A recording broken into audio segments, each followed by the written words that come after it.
And welcome back, everyone. This is Michael McKay and Radio Free Market, and I'm talking to Mr. Doug French. And we're talking about what kind of person runs for public office. But now we've actually been talking about democracy, and we've been talking about the book by Hans Hermann Hoppe, Democracy, the God That Failed. What else has Professor Hoppe said about democracies? Well, he makes the point that they've expanded, and especially since World War I, democracies have been viewed as the only legitimate form of government. So what's been the result of that? So what we have is more people who have been successful at other pursuits.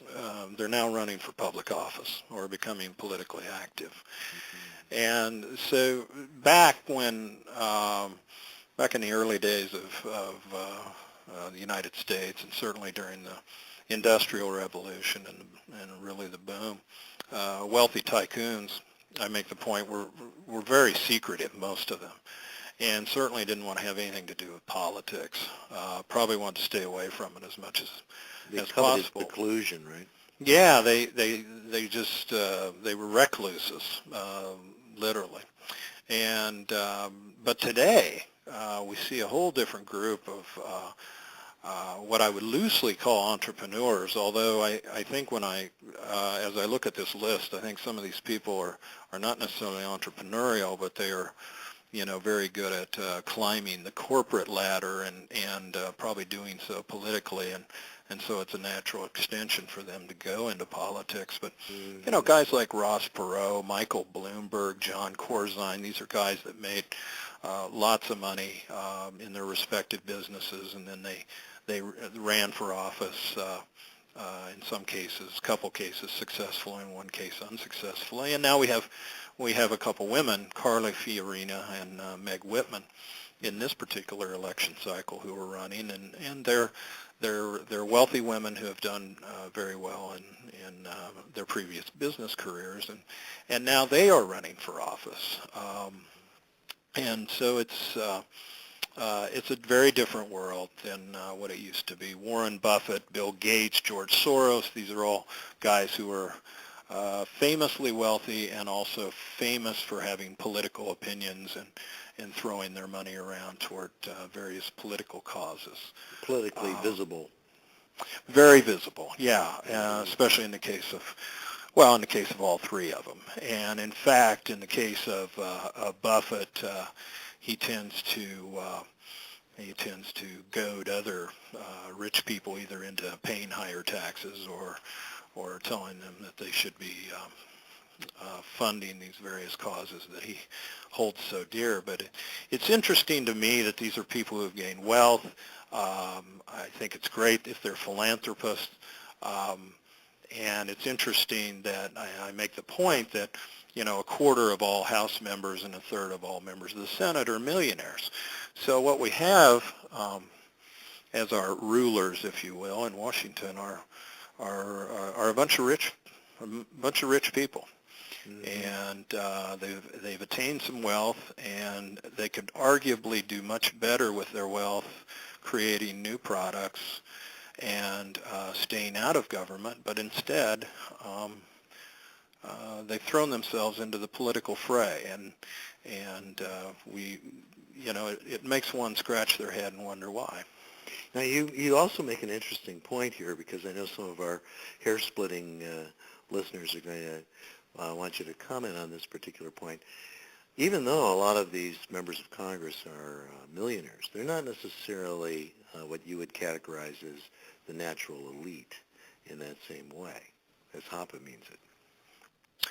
That's exactly right. I know that I've received emails from the piece, and I suppose through implication, the idea that someone's wealthy means that they're, as we'll get to in Maslow's hierarchy of needs, that these folks are self-actualized and yet they're running for office. And I don't necessarily make the point that one goes explicitly, that one goes with the other. I'm not trying to make the case that just because Carly Fiorina has acquired some wealth that she's self-actualized.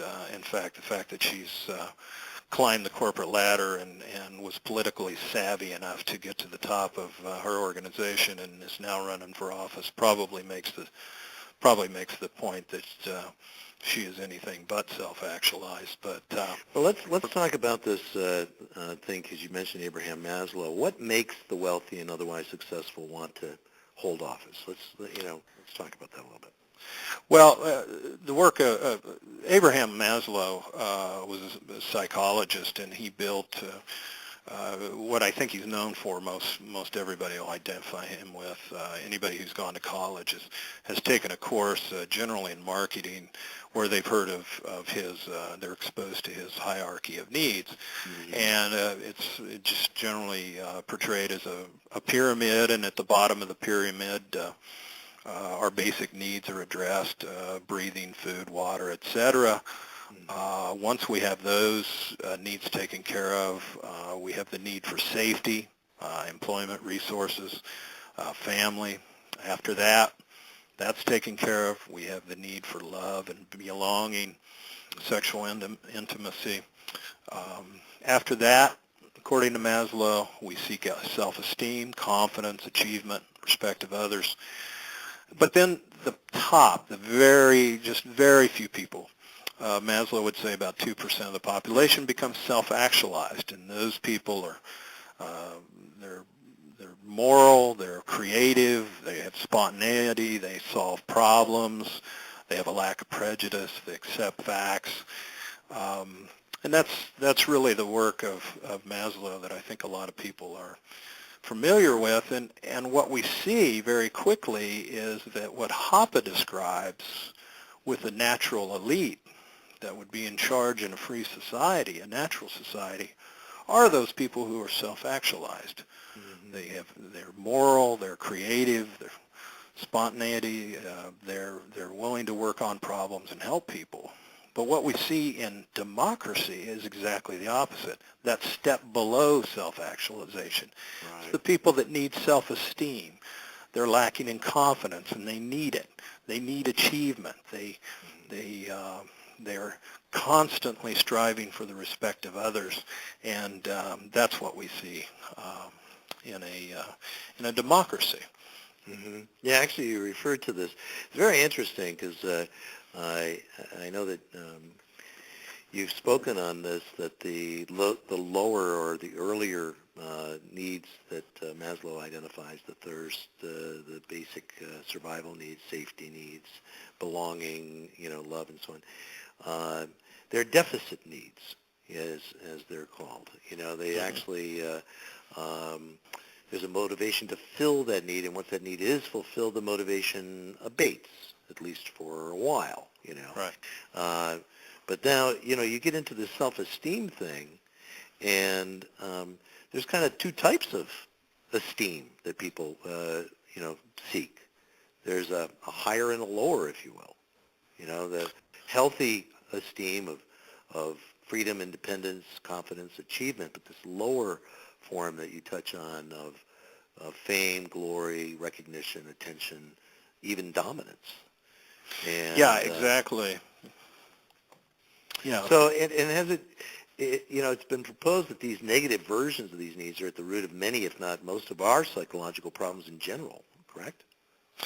That's right. Maslow experts would contend that the negative version of these needs is low self-esteem and inferiority complexes, and that Maslow felt that that it was the root of the negative version of this need is the roots for many, if not all of most of our psychological problems. Mm-hmm. And the point that I make is we see these qualities displayed virtually by all politicians in a democracy. Mm-hmm. Constant need for status and recognition, the ends compensating for an inferiority complex are justified by whatever Machiavellian needs. Mm-hmm. And we see this constantly. Anybody who watches C-SPAN or any of the political programs, these hearings turn into complete circuses with members of the House, members of the Senate, or the President preening for the cameras and trying to prove how smart they are, and just willing to show up at the drop of a hat